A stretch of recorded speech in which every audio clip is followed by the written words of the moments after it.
Imagine the first alarm clock in human history. It wasn't a sound. It was silence. The insects stopped. The birds stopped.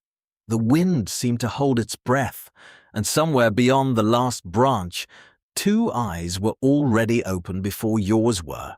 Now take away the fire, take away the hut, take away the fence, take away the knife, the shoes, and the comforting lie that nature is peaceful. What you have left is a soft animal with thin skin, small teeth, weak claws, bad night vision, and a brain trying to become useful. That was us. And I think this is the part we keep editing out of the human story. We picture the hunter, the spear, the confident man standing over a dead beast like he was born in control of the world. But for a very long time, humans were not the nightmare. Humans were the snack. Go back 2.5 million years to the early members of the genus Homo. These were not superheroes in animal skins. They were small-bodied primates living in open landscapes with no metal, no cities, no hospitals, no maps, and for most of that story, no reliable control of fire. And the animals around them were not polite. There were saber-toothed cats with upper canines that could reach 28 centimeters. There were giant hyenas like Pachhycrocuta, built to crack massive bones. There were crocodiles at water edges, leopards in trees, lions in the grass, and bears that could turn a cave into a death sentence. Even the places humans needed were dangerous. Water was not just water. It was a meeting point for thirst, hunger, and ambush. Every antelope knew it, every lion knew it, every crocodile knew it. Early humans had to walk into that same trap again and again, because biology does not care how scared you are. So the real question is not, how did humans conquer nature? That comes later. The better question is, how did anything this breakable survive long enough to become dangerous? The first answer is almost embarrassingly simple. They did not stand alone. A lone human at dusk is an opportunity. A group of 20 humans is a problem. Not because each person suddenly becomes strong, but because the math changes. Biologists call this the dilution effect. When danger hits a group, your chance of being dragged away drops. But the group did more than divide risk. It created noise. It created confusion. It created flying stones, raised sticks, screaming mouths, and 20 sets of eyes watching the same darkness. And here is what I notice. Predators are brave only when the meal is cheap. A big cat does not want a fair fight. A wounded predator can starve. A damaged eye, a broken jaw, a cut in the shoulder, that can mean days without hunting. Days without hunting can mean death. So when a soft animal learned to stand beside other soft animals, something strange happened. Weakness became expensive to attack. And once attack became expensive, the next step was to make the darkness expensive too. That is where fire enters the story. Not as a cute little campfire, not as decoration. Fire was the first border humans ever carried with them. Long before walls, long before fences, long before locked doors, fire drew a line on the ground and said, "Past this point, the risk changes." Most large predators understand fire in the oldest part of their nervous system. They do not need a lecture. They do not need a documentary. Heat, smoke, and sudden light usually mean one thing in the wild: danger you cannot bite. And I think this is the real miracle of fire. It did not make humans stronger. It made the environment negotiate with them.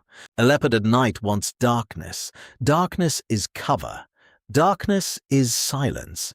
Darkness is the tool that lets a hunter become invisible. But put a fire in the center of a human camp, and suddenly the leopard has a problem. Its shadow moves before its body does. Its eyes catch the light. Its approach is no longer secret. The sleeping group is still vulnerable, but now it is not blind. And that matters, because sleep may be the most underrated survival problem in human evolution. We spend a huge part of life unconscious. For an animal living outside, that is insane. You cannot run. You cannot fight. You cannot make a clever speech to the thing breathing behind you. So humans did something very human. They turned sleep into a system. Some watched while others rested. Some kept the fire alive. Some listened for the branch that snapped wrong. This was not comfort. This was technology made out of behavior. But fire was only one layer. The deeper layer was memory. Because an animal can survive one night by being lucky. A group survives for generations by remembering where luck ran out. This is where language becomes more than communication. It becomes anti-death software. A person sees fresh leopard tracks near the eastern waterhole. Without language, that knowledge dies inside one's skull. With language, it moves. It becomes a warning. It becomes a story. It becomes something a child can hear before they are old enough to make the fatal mistake themselves. That may sound simple now, but I think it is one of the most powerful upgrades in the history of life. Predators had muscle memory. Humans built shared memory. And over time, that shared memory turned the landscape itself into a map of danger. This valley is safe after rain. That cave smells wrong. That waterhole belongs to lions after the dry season starts. Do not sleep where the grass is high. Do not let children wander when the birds go silent. Nothing about this looks dramatic in a movie. But this is how fragile animals survive. Not by being fearless, by becoming harder to surprise. And once humans became harder to surprise, they started becoming harder to touch. That is the real turning point. Standing together keeps a predator away today. Fire protects the camp tonight. Memory keeps children from repeating yesterday's mistake. But a weapon changes tomorrow. At Schöningen in Germany, archaeologists found wooden spears often dated to around 300,000 years ago, though recent research debates the exact age. Either way, the point is astonishing. Ancient humans and close human relatives were not just picking up sticks. They were shaping distance into power. A spear is not only a sharp object, it is a new rule. Before weapons like that, if you wanted to hurt a lion, a leopard, or a hyena, you had to get close enough for it to hurt you back. That is not a battle plan.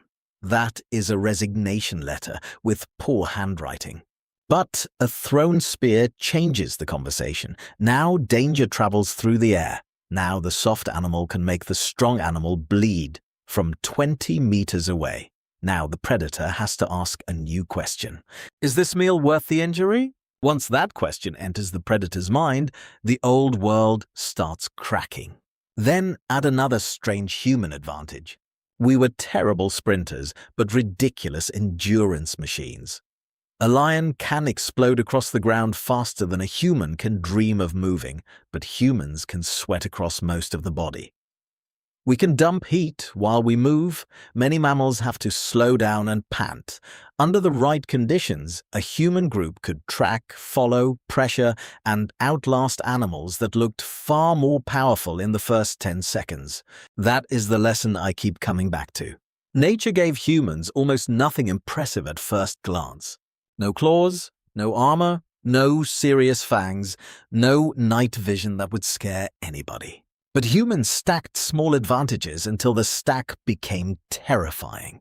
A hand became a throwing machine, a campfire became a border, a warning became a tradition, a footprint became a map, a group became a nervous system spread across many bodies, and eventually predators learned. Not in one dramatic moment. They learned the way wild animals learn everything through pain, risk, and survival. The ones that treated humans like easy meat paid for it. The ones that avoided the noisy, fire-holding, spear-throwing apes lived longer. So the fear moved. At first, humans looked into the dark and wondered what was hunting them. Later, the dark looked back and began to hesitate. And maybe that is the real lesson here. Survival is not always about being the strongest thing in the world. Sometimes it is about learning faster than the thing trying to kill you. So the next time someone tells you humans are weak, remember where we started. A frightened animal in the dark.